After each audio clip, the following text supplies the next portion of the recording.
I think YouTube says we're live, but I don't trust YouTube. All right, well, according to the channel, we're live. Okay, here we go. Hello, this is After Hours WriterSanctuary. Today I am joined with MJ James, who's an author that hang out with us on at Read Between the Stars, actually. Say hello. You're on. Uh-oh. Did I lose your sound? Are you there? Are you there? Oh, there we go. Okay. Let's get out there for a second. Marissa says hi. Hey. So today we're going to talk about your books. I know that I've got a couple of questions I would like to ask. Like, for instance, book 3 of the Ember Town series comes out in February, and people can pre-order it on Amazon right now. The link is in the description down below. Can you tell us a bit about the series and the inspiration behind writing it? So the series is a contemporary fantasy series that has a different POV for each book. It is a novella series, so they're about 150 pages each. I did it because up until that point, I only written standalone books and was thinking of ideas for a series, and I was like, wouldn't it be great to focus everything on a space instead of a specific person?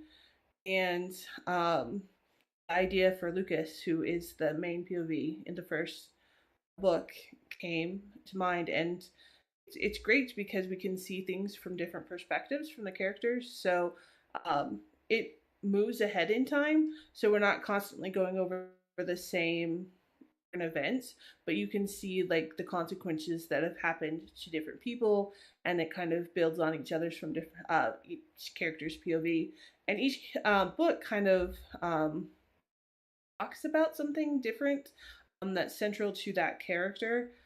So I tend to put a lot into my standalone books, being both a queer and neurodiverse author, and with Ember Town series, I can kind of separate them out a little bit and talk about like specific identities and specific aspects, instead of having like everything within one book. I have really enjoyed that. Yeah, it's kind of cool. You write it in different perspectives, so I never really thought about doing something like that. Does it like confuse you at all when you're writing, or is it pretty set? That's what you're doing. It only slightly when I'm working on two books at the same time, because I'm working in two different tones of voices. But from the settings in that, no, because usually it's kind of cool because I'm actually working on writing the fourth book right now, and it's great because the character in the fourth book is her name's Micah, and she actually was established in the first book. And so, of all of the characters, she's had three other books to kind of grow into who she's going to be. And now to actually tell her own story from her voice has been a lot of fun, because it's been building around in the background. But she has only been seen from other people's perspective. Hmm. That's very interesting. I've never really thought of doing different points of view like that. Well, I guess the Witcher series is a little bit different though. That's an outlier. Let's see. I know someone here who loves the mortal part of myself and how he structured the characters. What can you tell us about the story and how it came to be? Because I know Jennifer might have some questions for you. That was the book that you had at. So, That was the Mortal book Part of that was. Myself is one of the favorites. My favorite. Oh, go ahead. Yeah. I think I might be lagging slightly. No, no worries.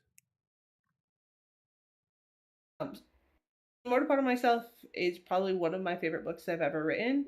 I started it, um, and the time we we're all sequestered for the pandemic, so that definitely plays a huge role in it, in the events that happened in the book, but also about it.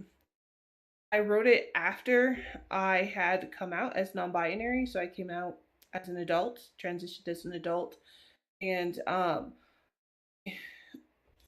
wanted to make a character that like also didn't develop their identity until they were older, because that happens in queer spaces more often than people give credit for. And specifically, um, my main character in the mortal part of myself never had a safe space to actually even think about her own identity, let alone come to terms with it. And Mm. I also, there's a lot of political aspects of it, because um, it's like now there's so much politics that we're talking about. When I was writing the immortal part of myself, these conversations were first starting to emerge. So the continuation version that's happening now, and Mm. just kind of seeing, well, what is the impact, potential impact on the world and on different communities, um, and kind of seeing that through in fiction, and also seeing like what is the potential of where we could be as a society. So in my mind, we have Earth that's kind of like um, caring about people very well and has making a lot of more choices for corporate greed. It's actually the entire democratic process is gone, and the world is ruled by corporations. And, Not too and far then from where we we're have at Mars, now. which is basically right. Like it's not that far of a stretch, unfortunately. And then we're Mars, which is, I mean, kind of a socialist structure, which is what I tried to model it about and see, would it work? What would happen? And I don't think it's a perfect society, but um, I do think there's some nice stories of people caring about each other that was missing at the time that I was working on writing the Mm. book. Cool. Let's see. Jennifer Decker asks, the beginning of the story, when the discussion of the war women are treated on Earth versus Mars, made me feel very seen and heard as a female in the United States today. So not necessarily a question, more of a statement. So I know that Jennifer loves this book, so you did really well. I appreciate that. I think there's even more comparison now than when I first wrote it, unfortunately, as we've seen so many women's rights being taken away. Um, and to see that we are, when I wrote it, we were talking about that being a possibility. And then so much has happened where we've already started down the trail of it being a possibility where women, you know, stop losing rights, that were only really recently given when you really look back in the context of things. Yeah. And I mean, pretty much go towards more ownership than peoplehood. Yeah. And the grand scheme of things, that wasn't very long ago. It's a blink of an eye in the history of the Earth. Jennifer asks, did you mean for this to reflect Yes. our Well, even in the society? history of humanity, Oh, go ahead. I was just going to say, even in the history of humanity, I mean, voting rights for women haven't been around for very long. Being able to, have a credit card, own property. I mean, it's only been within my mother's generation, Yeah. so it's not very long at all.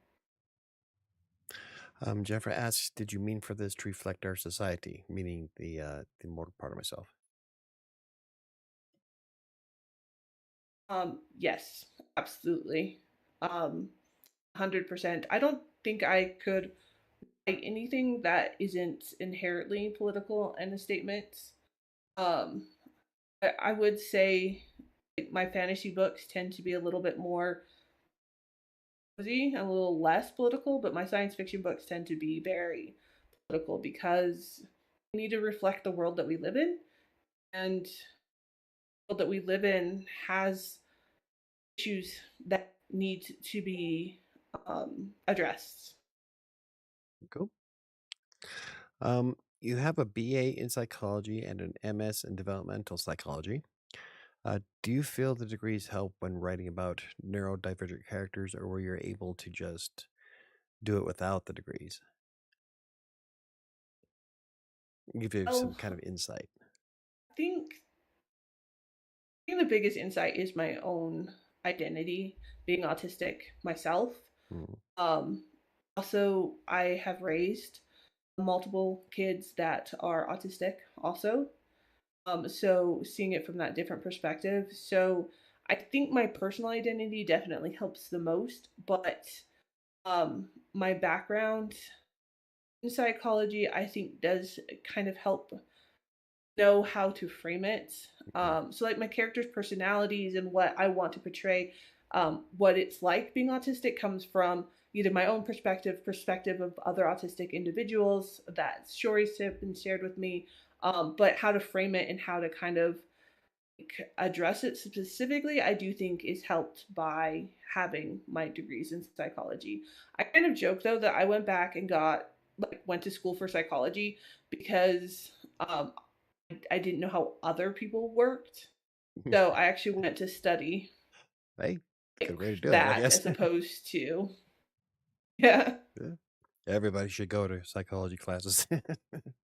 Probably beneficial to the world. very useful. Marissa says, I honestly think it's pretty hard to write sci fi without being political.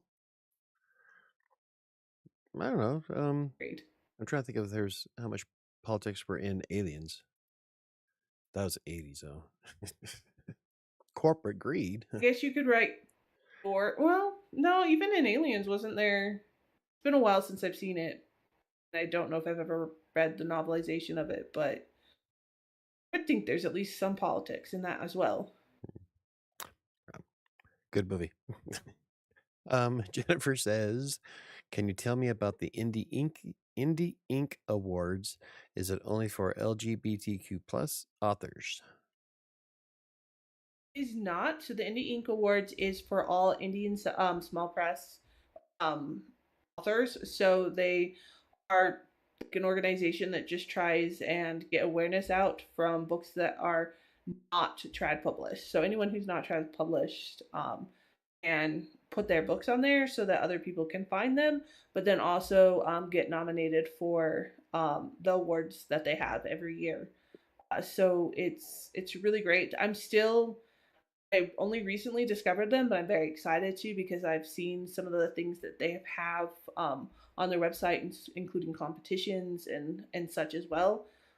So it seems like a really great organization. But you also can write reviews, and as an author, you can put art copies up of your books, and they have like a group of um, that have been vetted as reviewers that can then go and access these art copies that have been made available.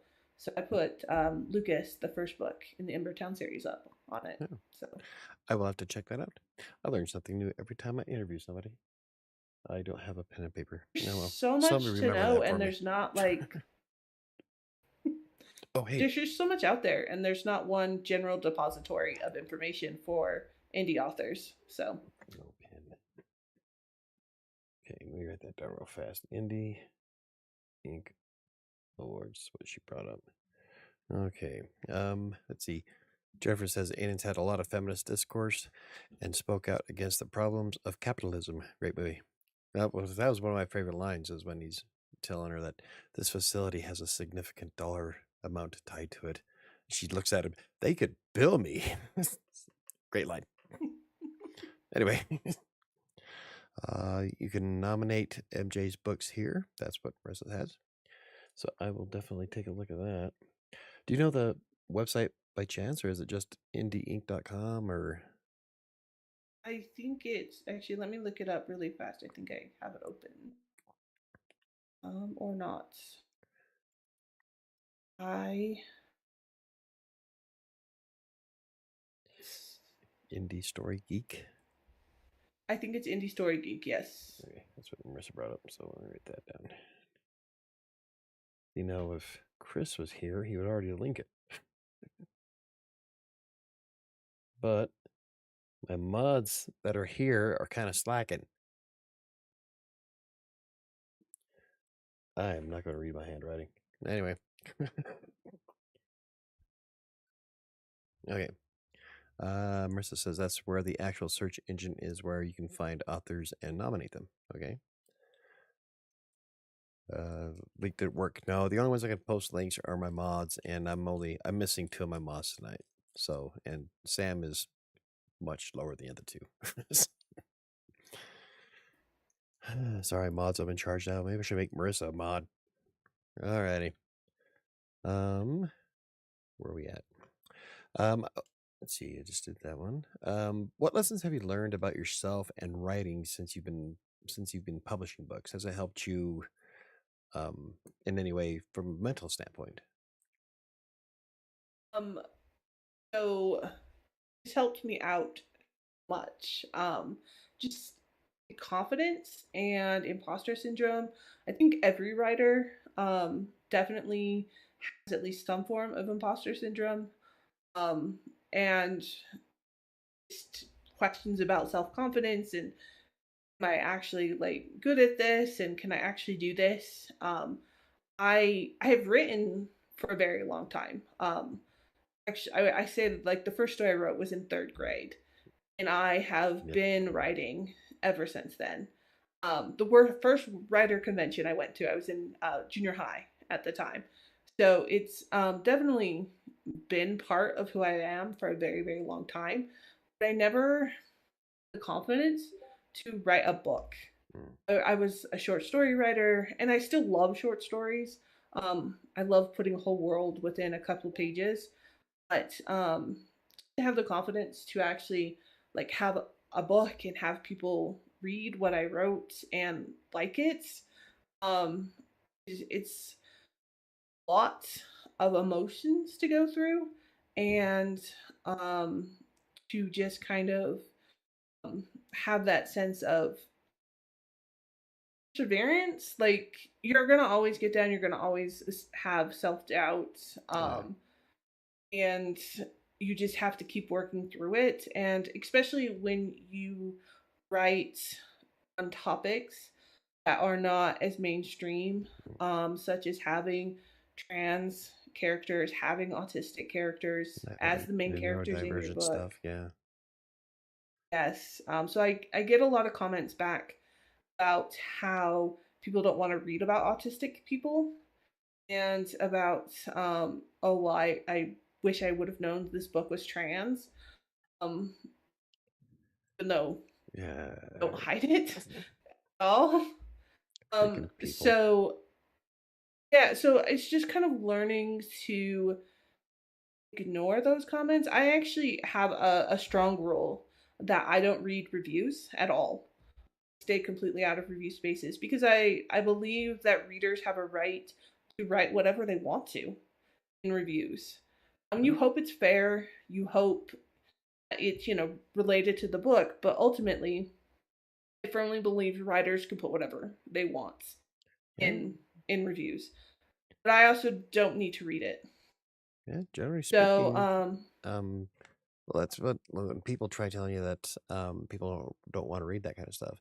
Generally speaking, um, the immortal part of myself is fairly well. It's at quite high on Amazon. So, and with several more ratings I have, so obviously there's a market. So don't worry about that part. like you have to find people, but as I've been writing, that's the thing. Like I found community in the community I never expected. When I first published in between my debut novel, Mm.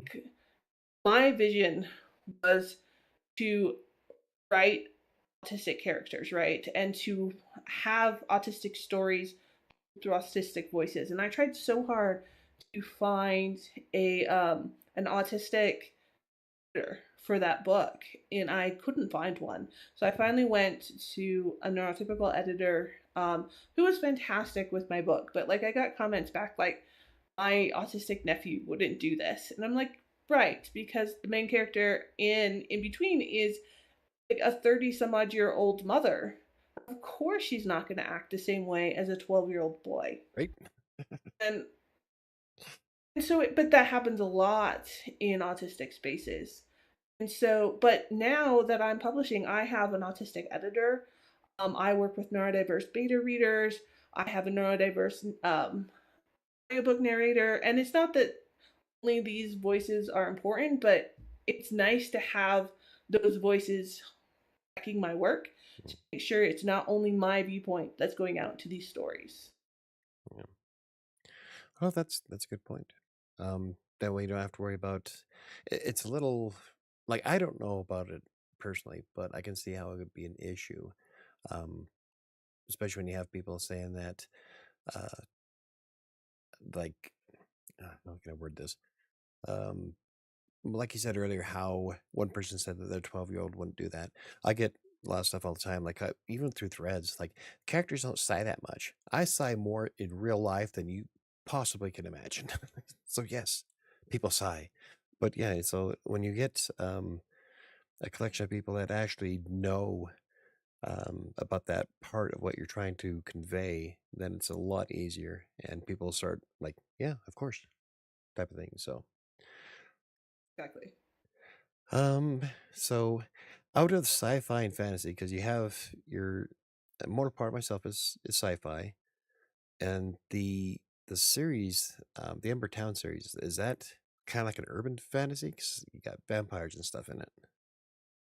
Call it contemporary fantasy, but Okay. yeah, Out of the two, which one do you enjoy writing the most?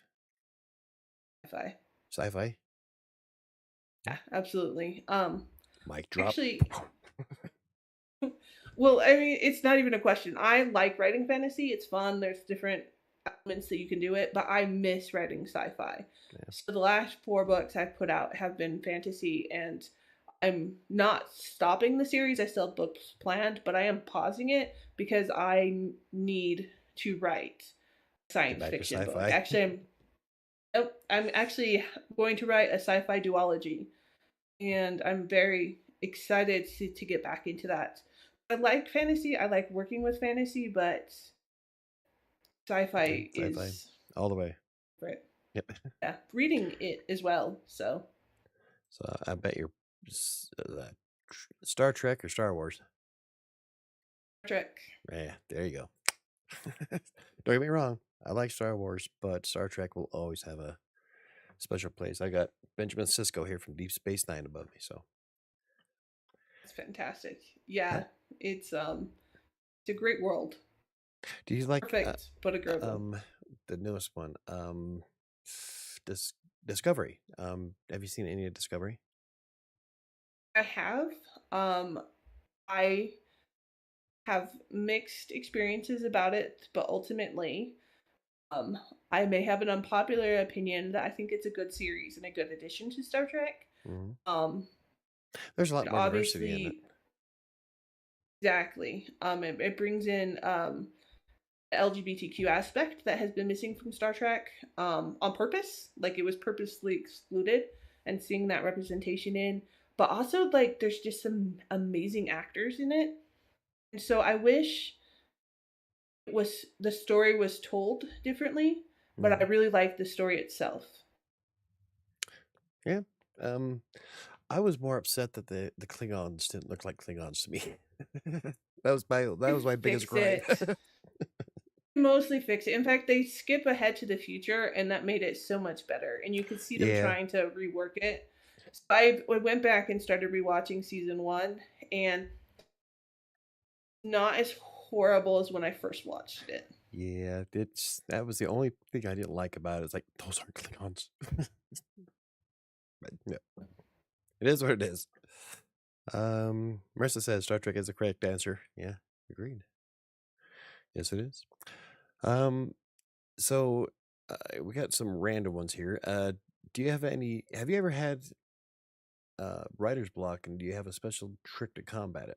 I know a lot of people who wind up starting new projects to help them get out of writer's block.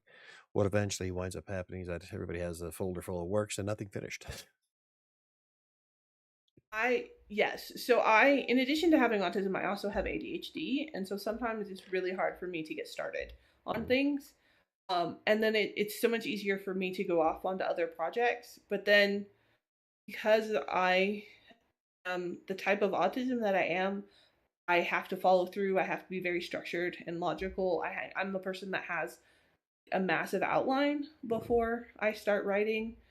Um, and I think that outline helps keep me focused, so I have less writer's block. To me, it's more just sitting down at the keyboard, and then once I'm there, usually I can start writing. But sometimes getting to the keyboard is next to impossible for me. yeah, And so it's less writer's block and more just general yeah. ADHD Ooh, can't shiny. function. Yeah, exactly. I have a memory like a goldfish, so I get you. I do have an I outline all of mine as well. It's so much easier because then you know where the story's going, and so you can just all you gotta do is connect point A to point B, and so. Exactly. But yeah, I also have a issue sometimes starting, but I think that's like I said because I often forget and wind up doing other stuff. So, but So I'm another also thing that really 50, helps so for me, well, well, yeah, 48. same. So I mean, I'm not 50, but yeah, I'm close, getting close. I'm 48, or so getting there. I 34. I'm at the age where I can't remember my age, yeah, so there we are. But one of the other things that really helps for me is I actually do live stream, and when I get stuck, I'll just do a pop up stream. And even if nobody shows up, the act of working alongside and just kind of making myself sit in the seat really helps me work through. And sometimes I don't get a lot done, but I get enough done that I can then come back and know that, like, it's not horrible. I'm not stuck. I can keep working on the project. see, that's almost precisely why I started doing the writing sprints on my channel. Was that even if no one's there, I still have a 2 hour block of time that I'm dedicating to either writing or editing my next book, and so it makes a huge difference. It really does. Because then you don't have to worry about trying to talk yourself. You get into that mindset that, oh, I'm going live at 10:30, so I'll get all dressed up and stuff and jump on. If somebody watches and hangs out, that's great. If not, I'm still writing. So, and Exactly. I I mean, was the gonna, best ones are when people show up and you have good conversations oh going, yeah, but either way, you get stuff done. yeah. So, That's actually one of the questions I was going to ask about your YouTube channel. I know that you've got a YouTube channel, and I believe I linked it in the video description down below for anybody who's watching. What kind of topics do you like to cover? Because I've gone through a few of your videos. What is your primary, or do you even have one? You just kind of throw everything up at the wall. well, it's in a state of flux at the moment. I tried to do both Bookstagram and or BookTube and WriterTube in the same channel. But I finally decided that I needed to transition most my social, like all my social media, over to more writing focused, Hmm. as opposed to like book focused. One, because it was just taking extra time from writing. Trying to spread myself out. So I do have old videos that are more like book recommendations and like my TBR videos and such. But I'm really shifting to more writing content. So like some of the craft of writing, but specifically writing focused on for neurodiverse or um, people who want to write neurodiverse characters, people who want to write non-binary characters, Yeah. those kind of videos, something more specifically niche that I can give feedback on. I don't know entirely what I'm going to do in this new year. I'm kind of still thinking it through. I actually just moved, which is why my bookshelves are so empty. Yeah. Um, we had to put something on because otherwise they were just bare bookshelves yesterday. So um, but so once I get through that transition, I'm going to really think through my channel. But I do have weekly writing sprints that are paused right now for the move. That will be on there. I call them productivity sprints because not everyone who shows up is a writer. They can read, Yeah. they can work on anything. And so, actually, most of the people that show up aren't working on writing. They're working on other things. And it's great still to have that community. So I do that weekly. I want to put up more writing videos. I'm not trying to necessarily say I need to do one a week or that because I want to make sure they're better quality. Mhm. There's a few videos that I put out that I want to re-record now that I have a little bit better of a setup and audio quality than I did time. Mhm. So there's some things I want to do for the channel, but I'm also still exploring the future of it. It's kind of hard because I only have like 200 followers and it Yeah. hasn't really grown very fast. So it's like, how much time and effort do I put into it? Um, when doesn't necessarily get bigger reach. Um, but I don't want to like give up on it yet because I still really enjoy doing it. Yeah. Well, excuse me. Yeah, that's the funny thing about YouTube, especially for writing channels. Writing channels don't blow up like everybody else does, so it takes a lot more work for us to gain momentum. But once you start getting it, it starts rolling. So just keep working at it. The writing timers you have are fun, though. I'm not much for music. I like ambient background sounds, like mine will have the beach or the rainforest and stuff like that. Yours has music. I wouldn't say like it's hard rock or anything like that, but it's different. Um, It's but I love the all free timer that music I get. yeah, I love the timer that you have in the middle, which I think I want to steal and add to mine. What gave you the idea to create those ones? Because you have like a series of like 15-minute, 45-minute. It's like goes all the way up. Um, was that like you only had 15 minutes, so let's just crank one out real quick? That's exactly it. So I actually use the timers on mute. Mhm. Oh, So I never play the sounds. oh, So I made them with the sounds for other people that want to use them. But yeah, I never use them with the sounds on. But yeah, I created them so that when I do my sprints, that I have different timers on there, and I do um, use different times depending on where we are. I'll use the shorter ones when I'm warming up, or if I'm having a hard time starting. Then typically we'll use if I'm doing a longer riding sprint. Sometimes I'll get up to the 45. I never use the 60, but other people yeah, do, so I create them. They're fun to make. yeah. So I like doing mine, but I do like I subscribe to um Epidemic Sound, and so I take all the sound effects and I put all the sound effects together myself, and I love doing that. Takes a little longer, but it's fun. So, but yeah, I do mine for 25 minutes a piece, and I've had people ask me for like 2 hours. I've had one ask me for an 8 hour stretch. I'm like, I guess it's good to sleep too, but do you have any idea how long it'd take me to render an 8 hour video? exactly. So that'll be somewhere down the line, far. I might do a 2 hour one though, because they are very relaxing. It's easy to fall asleep to. But I don't have a countdown on mine, and now I'm gonna have to put one thanks to your video. So you can tell everybody I ripped you off. Um, It's called collaboratively sharing, right? yeah, Something like there you that. go. We're collabing. I um, mean, that's how world gets good is people like build off each other's ideas. yeah, So it's not reinventing the wheel; it's improving the wheel. The in between videos, I haven't watched any of those, but you have a whole series. Are they chapters from your book that's on Amazon, or are they kind of like a spin-off? here's my audiobook. Ah, so she has the So audio. You have the audiobook on your channel. Do you read that one, or do you have someone else read it? now I have an audiobook narrator that I have worked for. Well, I worked with her. I discovered her around the time I was writing my third book. Um, but she went back and narrated all of books. And her name is Sky Alley, and she is fantastic Sounds rad. because she's done a lot of books, but I mean, out audiobooks is very um, financially costing to, especially you don't necessarily regroup your costs at Right. first, and to fund that kind of hard.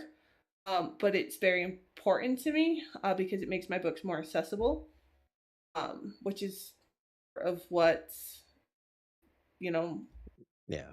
vibe is. I mean, Yeah. this is not necessarily the right way to put it, but Yeah. that's important to me. And so she has reasonable rates without having livable wage, which is also important for the people that I work with. But her quality is fantastic. Yeah. So if people listen to a lot of audiobooks, you can tell when someone sneezes or when a door closes or something like that. And I've never heard anything like that in any of my books that she's produced. I mean, they're high quality, fantastic. And when I first heard In Between, honestly, I cried. I'm Yeah. not a crier, but I cried because to hear my story being told back to me, um, and to know it was such good quality, Yeah. like that, it was a very impactful moment for me. That's Um, awesome. so I put it on my YouTube channel for people to see if they like my books or to have it more accessible. Ultimately, I would like to put all my audiobooks there, Mm. but I do have to get to the point where they're monetized, so I'm not completely losing out on everything because I do have to keep funding the other ones. Yeah. But the end goal is that all my audiobooks will be on my YouTube channel. Cool. And is the entire book on there? It's like 40 some odd episodes, right? 48? Fact, I Something did, like that? did it chapter by chapter, so the upload wasn't too horrible, and the entire book's on there. Cool. It's in a playlist and all that? Yes, it Awesome. is. So make sure you go to MJ's channel and check out that playlist of the audiobook. I did something similar with Despair, but YouTube hated it. So I had to move Despair over to its own channel. So I have a Creative Sanctuaries where I put my creative stuff on. But when I started trying to do the same thing with an audiobook, um, my impressions on YouTube sank like a rock. So YouTube Oh. doesn't like it when you veer off course. Just to put that out there. It Thankfully, might be I don't different. have a So, course, so it oh, didn't there you hurt go. Yeah. anything. Yep, it didn't help me at all. So, hopefully, I'll get back to finishing it, but it's a lot of fun. I love the idea of putting it on YouTube. Do you have it on Audible by chance? Do actually it's wide, so it's available pretty much everywhere audiobooks are for all of my books, except for Phoenix, my newest release. It's because I just barely finished listening through it Hmm. and need to upload it this week, so it will be coming very soon. Cool. And you can get all of that information from your link tree, right? That's, I believe you have everything on there. And the link tree is in the It, video description down below. I'll take you to MJ's link tree, and then you'll find the website, all the socials. That's where I found you that you had a YouTube channel. I didn't know you had a YouTube channel until I was checking your link tree out. Like, oh. So, oh, look at that. Neo's here. IndieInkAwards.com. Neo's on the ball. It's about welcome to the party, pal. Okay. So, Jennifer says, I love the representation of neurodivergence in your book. It was amazing to feel represented, to see someone who had experiences similar to mine. Thank you. And there are schools here for students on the spectrum. Do you allow access online for young students through a library share? I mean, my books are at the library. I'm not entirely sure for access specifically through a library share. I'd be open to it. I will say I don't know if any of my books are appropriate for younger children. I do write for adults. I don't write being aromantic and asexual myself. I don't write a lot of like me scenes. But like my book Neurodiverse, which is pretty much all about autism, um, is not timid in talking about how politicians use groups of people as pawns and the consequences of it, which may not be appropriate to all age groups. Because it does get violent. I mean, even the mortal part of myself is, I mean, has scenes that are definitely Yeah, older audiences. So it's definitely a book. I mean, my books are definitely ones that I think anyone under 18, not that they can't read it, it's just that would not need to advisable. be, Parental well, I think it discretion just is taking advised. in, yeah, discretion. I would have read them, but that doesn't mean that I should have or that everyone should. I was reading Um, I was reading Stephen King at 12, so I can't really say much. Same, exactly. Which is funny because now I am so squeamish with horror, but it No, started so early. yeah, Um, but we but yeah, if there was anything, I would be interested in working with it. But I just want to make sure that it goes to the appropriate audiences. Like I've had yeah, people true. say, "Oh, I'm so excited! I'm going to share this with again my 12-year-old autistic son," and I'd be like, "Glad you picked it up, but that may But not be the best audience." yeah, it's like I should never see Kingmaker in a middle school. There's some adult scenes in it, very adult scenes. Anyway, um, let's see. Marissa just said, "Oh, MJ, your description of neurodiverse made me want to read it." You didn't you have that one with you at Read Between the Stars? Because I've seen the cover for it. Yes. Case, yeah, I wasn't Yeah. just seeing things. Oh, you weren't. It's the one with like the rainbow brain on the Yeah. cover. Yeah, it's Artiverse has a main character whose name is Jupiter. Jupiter Janai, which actually they changed their name. I mean, they took their last name from Star Trek. Mm. Um, but Jupiter becomes an unwitting autism advocate, and they do some pretty amazing things in the book. And so when like with everything that's happening nowadays, anytime I feel like what I'm doing isn't enough or I can't do it or like get so overwhelmed, I think back to this character that I created. Mm. Like if they could do this, I could create them, then I can do it also. And so like I feel easy and weird saying it, but like I gain inspiration So, from the main character in that book. so you essentially inspire yourself. I guess Yeah, so. yeah. Which sounds weird, How but meta. it's true. Write a book about inspiration that helps you out. Sorry. That's one thing I was going to bring up is that we all should form a guild of banned in Florida. That's one of my goals. I want to write a book that gets banned in Florida. I want my books to become popular enough that they know to get banned. Yeah, Every single yeah, thing that I've written would instantly be banned there if anyone knew about it. yeah. I was going to make that comment when they brought up the library link share for young students. I was going to say not in Florida, For real. but wear that with a badge of honor. I know I'm going to. So, what books do you enjoy reading the most? I know you gravitate towards sci-fi to write. Are you the same with reading, or do you like to spread it out?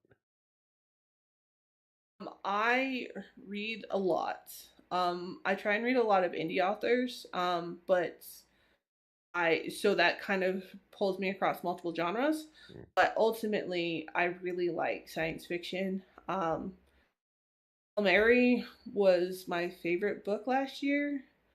Um, but Rocco in it is one of my favorite characters of all time, which is weird because he's like a spider dude, but I love that book. But yeah, mostly a lot of science fiction, fantasy, um, pretty much any classic science fiction I have at least read. If I don't enjoy them all, especially the older back you go, because they tend to be a little bit more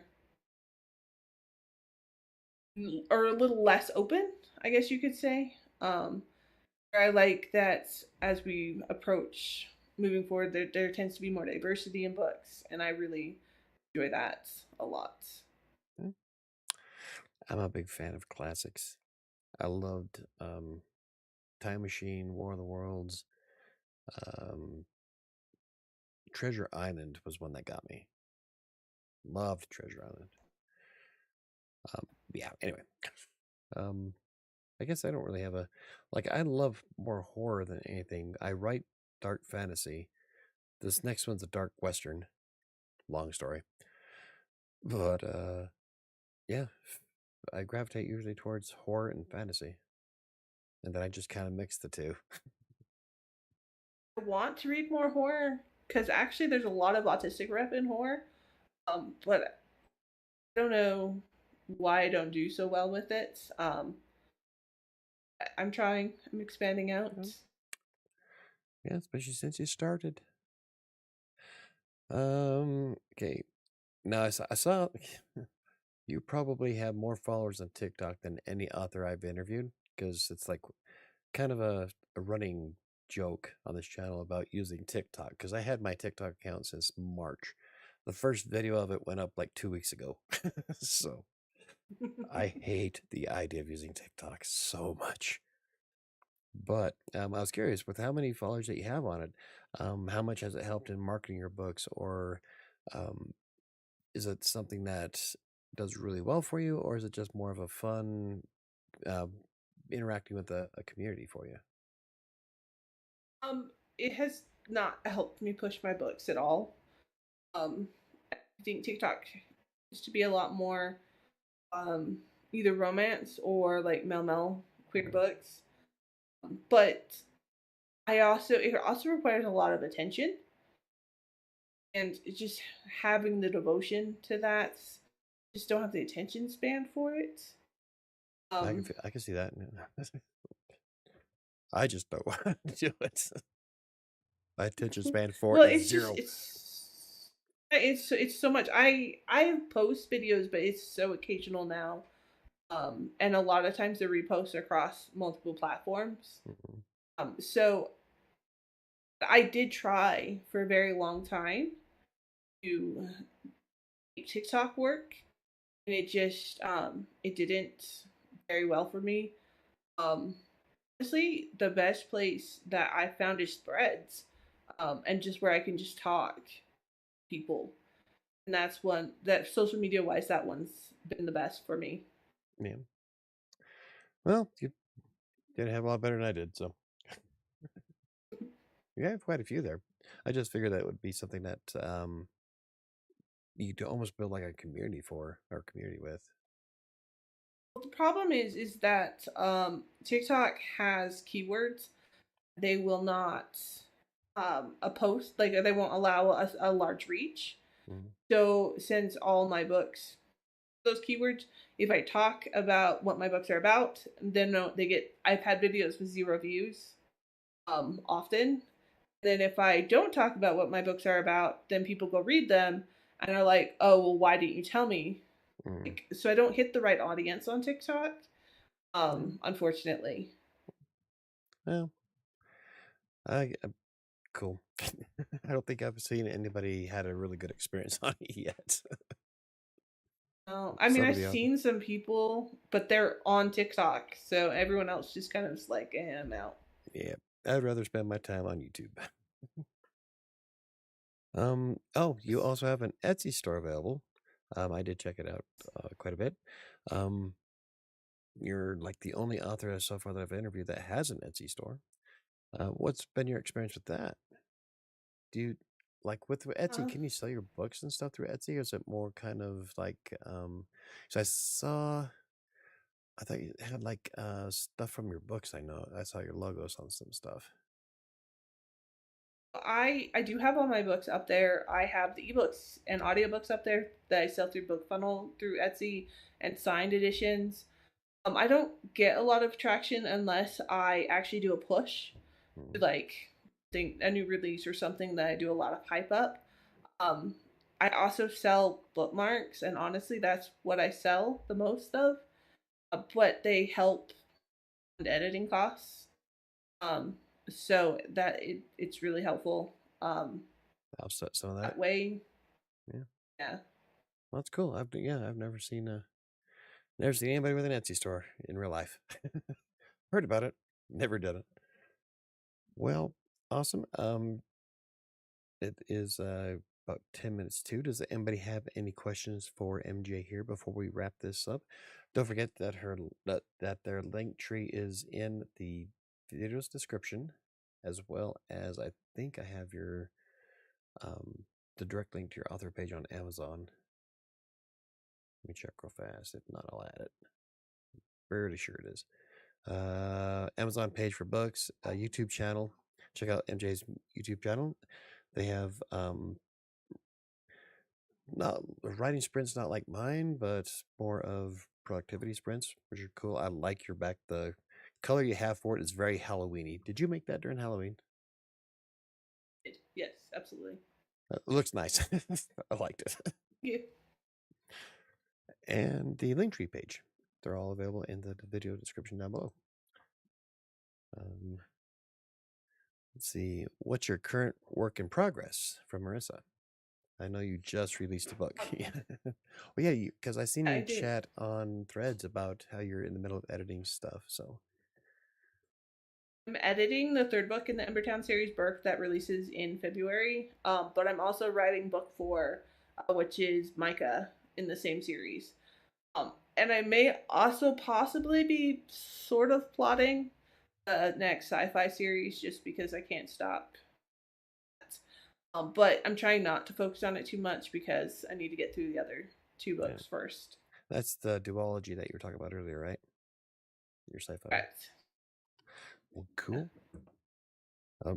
Well, yeah, because you also have a book coming out on February.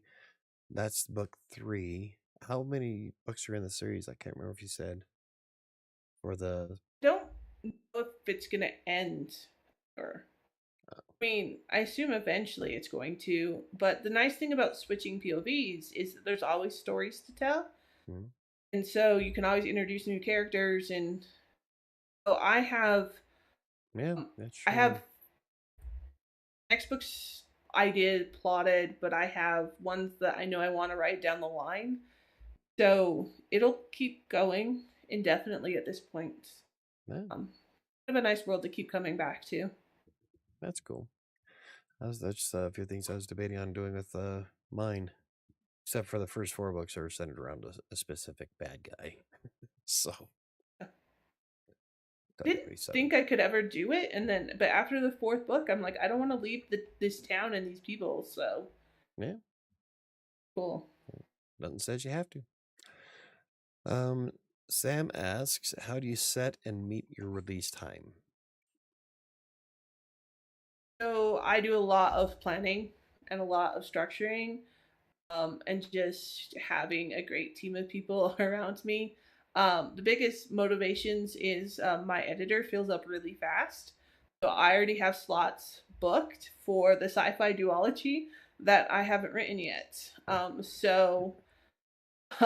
Because otherwise I wouldn't be able to get on her calendar in 2025. So that really helps motivate me to know when I'm going to be releasing books and when the next ones are due out. I do think it helps now that I kind of understand um, where like now I've released 5 books. You know, I'm writing my seventh. It kind of helps Mhm. me know what I can do as an author, what's not. So that does help me know if I'm overbooking myself.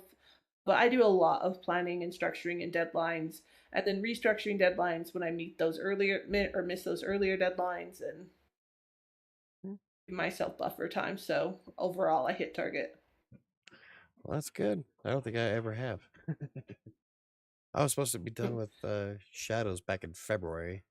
Finally got done with it in August. No, July. I've been editing it, so I was supposed to have it out at Halloween. Didn't happen. Supposed to have it out by Thanksgiving. Not gonna happen. So you got me on that one. So I think it comes with times too. I mean, it took me years to write in between, and I wasn't on schedule for the mortal part of myself. So it's definitely something that I've grown into as an author, being cool. able to like know the deadlines I can actually realistically meet. Yeah, I just have too much chaos in my life. Like right now, I have an English bulldog puppy zipping around the house, jumping on a beanbag chair, and it's just causing chaos galore. So I'm trying to do a video, and out the corner of my eye, I'm watching this dog go apeshit. See, this is why I'm happy that I actually have a door now, because I was working in the living room, and with this move, I have an actual office with a reading chair over here and a door over here. It's fantastic. I miss those days. I had one. I don't know. Anyway, just smile and wave, boys. Just smile and wave. Does anybody have anything else before we wrap this up? Thank you very much for being on the show tonight. It was really fun. Don't forget you can check out well, you got like 6 books on Amazon right now. The six is available for pre-order. And then you got the audiobook on your YouTube channel, so check that out. It's in a playlist, so it should be in order. You just click the playlist and you're good to go. Make sure you give MJ some love and subscribe. Jennifer says, we do the best we can. If we try hard, that's enough. It's more than enough. Exactly. Yeah, did that hurt? Nobody needs to see you. Banana bread. Oh, anywho, she just derailed my whole train of thought. Get down. Well, thank you for having me. I really appreciate having on and talking with you. Yep, and it was really fun hanging out with you. Read Between the Stars. Hopefully, get to do that again next year. Hopefully, we'll meet up at some of the other events coming up. I plan on going to more events this next year, so I need. That is my hope as well. Yeah, understood. Okay. Anyway, I was going to say, your books are on Amazon. She like totally derailed it. Books are on Amazon. Link is in the description down below. Don't forget to check out the link tree. MJ's got all kinds of good stuff on it. Audiobook, got it. All right. Well, thank you very much for hanging out with me, and maybe when your next book comes out, hit me up again. We can get you back on. We'll talk about it. That's great. All righty. All right. Marissa says, good to hang with y'all. Have a good one. Have a good evening. Thank you. Bye. Bye-bye.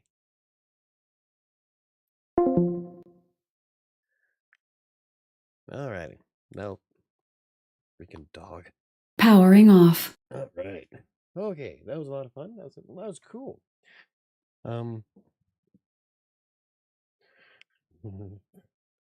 Anywho, that was nice having MJ on. Looking forward to having them back on. Maybe when they get the next book, the series done. Yeah. Anyway, it's card time. For anybody else who's here, has everybody bailed? I know that the OBS disconnected towards the end there. I don't know what happened. I don't know if it's YouTube being YouTube or something on my end, but man. Okay, so you'll watch your replay. Yep. Well, at least you shut up, Neil. I was giving you crap before you came in. So last week's card was everything I am looking for I can find within me. No. Uh-oh. And that there's only 2 left. I got stuck. Okay. Oh, here's another one for you. This week's affirmation is I accept myself as I am. A lot of people don't. And that's sad. I accept myself as I am. As much as it is. I like who I am. I'm good company. There's a few things I wouldn't mind changing about myself, but no. I am happy. I love what I do. I enjoy life and all kinds of goodness ahead. So I didn't remind you about the card last week, so my services are no longer needed. I can just watch.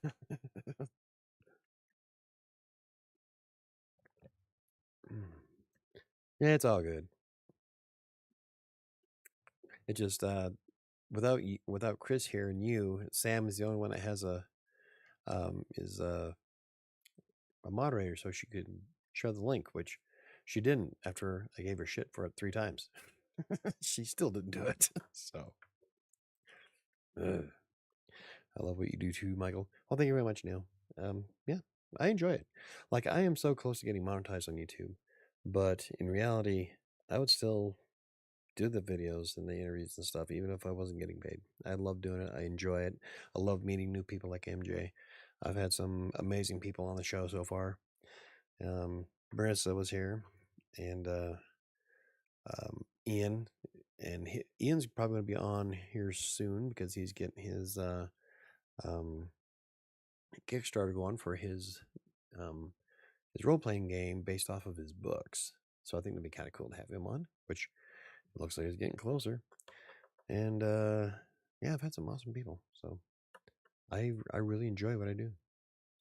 It was super fun being on the show. Yep, it was awesome. I loved having Marissa on. Loved so far. I've loved having everybody on. Like, it's really neat to see the different perspectives of authors and where they come from and what inspires them to write. And that's kind of like what I was hoping I could do, is that um, to show that you don't have to be in a set box. You can be all over the map and still be an author. So it was a lot of fun. OMG, what? I didn't know Ian was getting an RP game. Yeah. He's getting the okay to do it. He was asking about some that I might help him, some things that I might help him with coming up. But I told him that once he gets his role playing game off the ground on Kickstarter, to let me know, and we'll get him on the show again and promote it, because it sounds really cool. It's based off of his books, and I'm like, that fits my channel. So yeah, pretty excited. So, and that's so unbelievably cool. I thought so. Like, yeah. I mean, what author wouldn't like to turn their book into a game?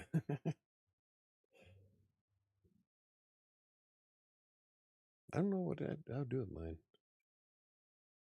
So, but yeah, we're still gonna have hopefully have Ian on. He hadn't said anything about a date yet, and next week I have I have I've got like a bunch of authors coming up. Everybody hit my thing all at once. Let me check real quick. Next week I have Annie David. She'll be on talking about her books, and then on the 9th, I have another author that just signed up, and so yeah, we're wrapping up the year with some awesome people. But Annie David will be on the show. I'll be writing her blog post tomorrow, and then getting her all set up for the interview. This is why I try to make them. I try to do the interviews every other week, because then it gives me time to research the person I'm interviewing and try to get some relevant questions, because I'd rather ask questions that are relevant to each individual author. I don't like the basic, how do you deal with the writer's block? It makes you sound corny. So I thought she would I thought MJ would have a different point of view, being neurodivergent, of how to deal with writer's block. So that was still kind of a relevant question. So check Asana first year schedule. Yeah, yep, it's on there. I just checked Asana. So, but but anyway, I'd like to make each question more relevant to the author, and so doing them every other week is helpful.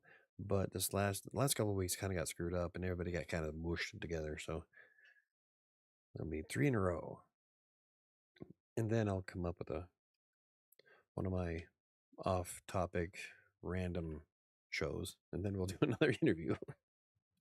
So it's been kind of a fun year. I've had quite a few authors on. I've got 2 pages worth of interviews that are on the blog. I've met some really cool people. I would like to get Megan back on. I might do Megan's here in person, because I might meet up with them soon. There's a whole bunch of. I need to reach out again, because I know that there were some authors I interviewed at the very beginning of the year that had books coming out. So I want to make sure that they get back on when they get their books published. You were right between the stars. I think you were going around with the live stream. Yeah, Sam was well, Sam and Jennifer were both. They took off with my phone, and they were all over the place. So I'm only going off your pic profile pic. Yeah, Sam was helping me with the live stream when I went out and had a break, and then Jennifer took the phone and like interviewed all the authors that were there. So it was a lot of fun. We had a blast. I thought you looked familiar. That was one of my favorite parts. Oh yeah, we used to do business expos when I ran the computer center back in Sterling back in the day, long time ago, and those were weekend long events, and those were a lot of fun. And so it was almost felt a little bit similar to that, except with less dirt, because the business expos in Sterling were at the fairgrounds, and so it'd be on top of dirt. Yeah, good idea. Let's bring a bunch of computer equipment into a stadium with dirt. Yeah, it's all good. It was fun. Anywho, yep. So next week's affirmation is I accept myself as I am. I'll have that posted on the community tab tomorrow. Don't forget that A Freelancer's Tale and Kingmaker are both available on Amazon in paperback and ebook format, and Kingmaker is actually available in hardcover. I am writing a sequel to A Freelancer's Tale, so it's part 2. It's going from the freelancer to the author.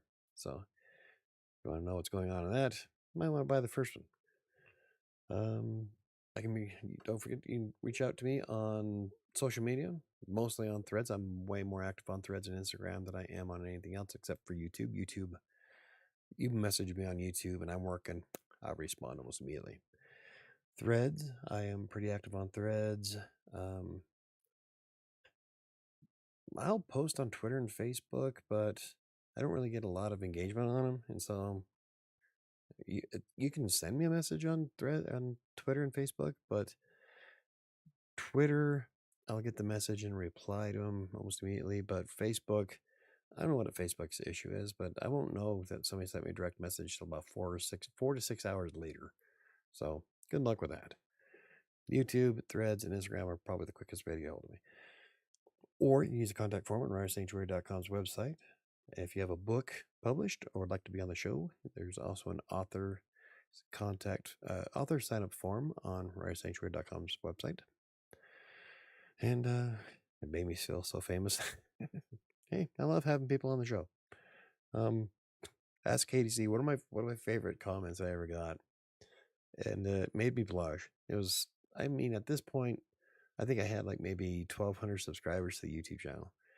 And KDC came out. We took KDC out to lunch at Who Hot, and he was all excited. And he said, "It's like meeting one of his favorite celebrities." And it was like, oh, I'm not. Stop. But it kind of makes you feel good when you get recognized like that. So I'm glad that you felt famous.